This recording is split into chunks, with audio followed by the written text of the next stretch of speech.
भी बात करेंगे सक्सेस स्टोरी तो उसमें सारे दुख भरे दास्तान सुनाए जाएंगे आपको। होता है ऐसा, है ना?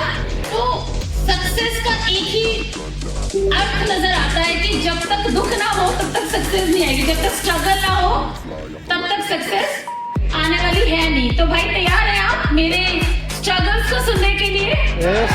एंड उससे मैं कैसे निकली वो जरूर आपको बताऊंगी। It depends on individual to individual how you have overcome your struggles, but at least मे भी कुछ चीजें आपको हेल्प कर जाएं जो आपके इन स्ट्रगलिंग डेज में आपके काम आ जाए और आपको पता नहीं कहां से कहां ले जाए, क्योंकि हमने किसी से सीखा, हम भी इसी तरीके से माहौल में आते रहे और हमने इसी तरीके से अपनी जर्नी को कंप्लीट किया।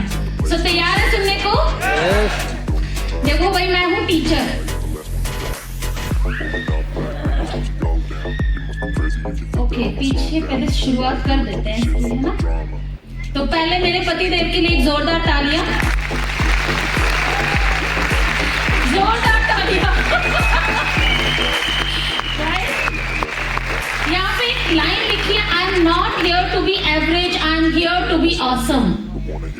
मैं बहुत स्ट्रांगली बिलीव करती हूँ और मेरे को लगता है ऐसा जितने भी लोग यहाँ बैठे हैं सक्सेसफुल, खासकर ये फर्स्ट 2 रोज में, वो सब लोग इस बात पे बहुत बिलीव करते हैं कि success is all about your mind.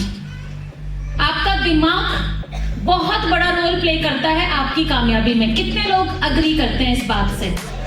Yes, right. So ये statement from the first day हमने ये स्टेटमेंट अपने साथ लेके चले कि we are not here for the average. हम सिर्फ ऐसे बनने के लिए नहीं है कि हो गया ठीक है, इतने में ठीक है, ऐसे बनेंगे तो कुछ ऐसा कि दुनिया जाने की भी कौन है हम।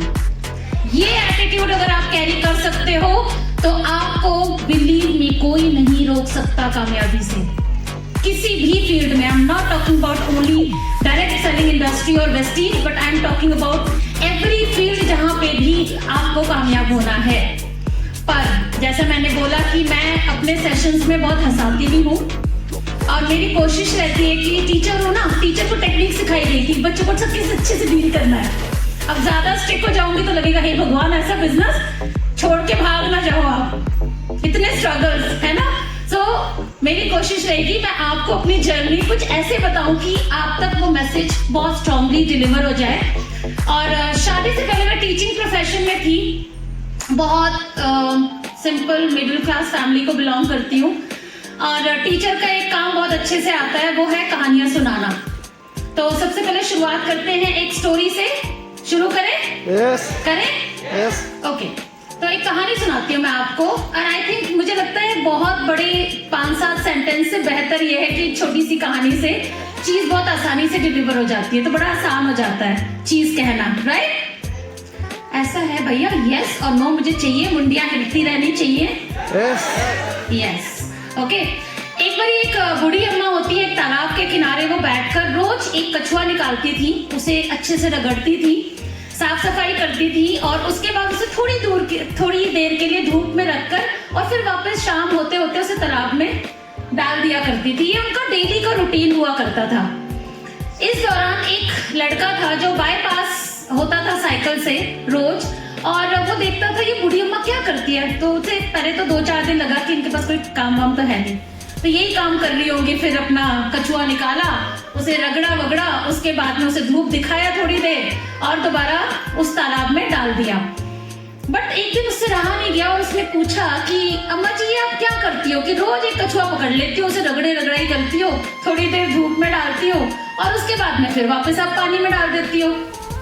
तो उसने बोला बेटा आपको मैं बताती हूँ मैं ऐसा क्यों करती हूँ। तो उन्होंने बताया कि कछुए पे जब बहुत ज्यादा एल्गी जमा हो जाती है, उसके ऊपर शेल पे काई जमा हो जाती है, तो वो उसके पे भार होने लग जाता है, जिसकी वजह से वो मिट्टी की तरफ यानी पानी से बाहर निकलकर वो धूप की तरफ आने में थोड़ा समय लगाता है और जिसकी वजह से उसका लाइफ स्पैन कम हो जाता है।